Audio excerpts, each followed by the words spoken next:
Guys അങ്ങനെ ജീപ്പിന് അടുത്ത പണി ഇപ്പോൾ ഈ കണ്ടുകൊണ്ടിരിക്കുന്ന ഒരു അവസ്ഥയിലാണ് ജീപ്പുള്ളത്. ടയറും വണ്ടി ഓടിക്കാൻ പറ്റാത്തൊരവസ്ഥ. അത് മാത്രമല്ല ഇപ്പോൾ കണ്ടോ ഒരു സൈഡിലേക്ക് ലെഫ്റ്റ് സൈഡിലേക്ക് ഇങ്ങനെ ചെരിഞ്ഞ് തൂങ്ങിയാണ് ഇരിക്കുന്നത്. നേരെ നമ്മുടെ സ്വന്തം മാധവേട്ടൻ്റെ വർക്ക്ഷോപ്പിലേക്ക് പോയി. അപ്പോൾ എന്തായാലും വീലും കാര്യങ്ങളൊക്കെ അഴിച്ച് ലീഫിൻ്റെ പണിയെടുത്ത് ബ്രേക്കിൻ്റെ പണിയെടുത്ത് എല്ലാം സെറ്റ് ചെയ്യണമെന്ന് മാധവേട്ടൻ പറഞ്ഞു. ബെയറിംഗ് ഉൾപ്പെടെ എല്ലാം പോയിട്ടുണ്ട്. അവസാനം ഈ ഓഫ് റോഡ് മാത്രം ഓടുന്നതുകൊണ്ടുള്ള പ്രശ്നമാണ് ഇത് എന്നുള്ള രീതിയിലാണ് മാധവേട്ടൻ എൻ്റെ നിഗമനം.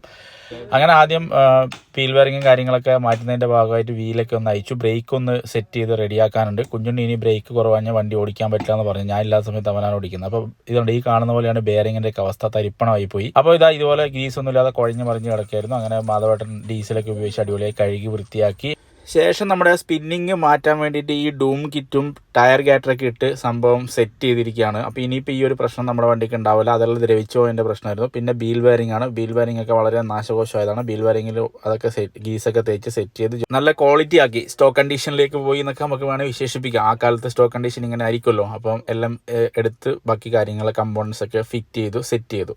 അപ്പോൾ ഇനിയിപ്പോൾ ആ ഒബ്ലിങ്ങിൻ്റെ ഒരു സീൻ ഇനി ഒരിക്കലും ഉണ്ടാവില്ല എന്നാണ് പറഞ്ഞത്. അപ്പോൾ ഇതുപോലെ ഇടയ്ക്ക് 6 മാസത്തിൽ ചെയ്യുകയും വേണം വാഹനത്തിനകത്ത്. ഇനിയുള്ളത് ബ്രേക്കിൻ്റെ ആണ്.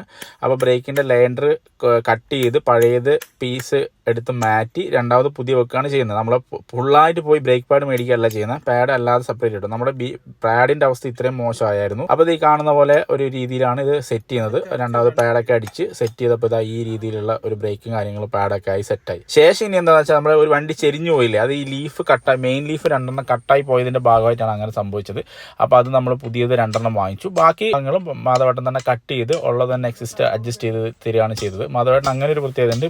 പരമാവധി ബഡ്ജറ്റ് കുറച്ചുള്ള രീതിയിൽ പണിയൊക്കെ എടുത്ത് നമുക്ക് സെറ്റാക്കി തരും. അപ്പോൾ ഇതുപോലെ എല്ലാം അടിച്ച് ലെവലാക്കി പുള്ളി ക്ലിയർ ചെയ്തു.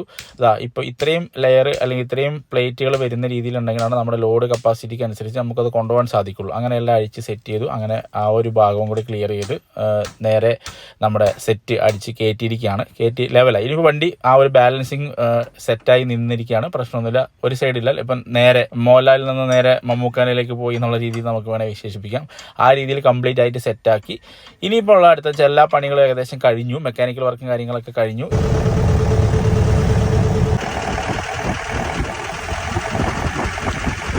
ഇനി ഒന്ന് വാഷ് ചെയ്യണം.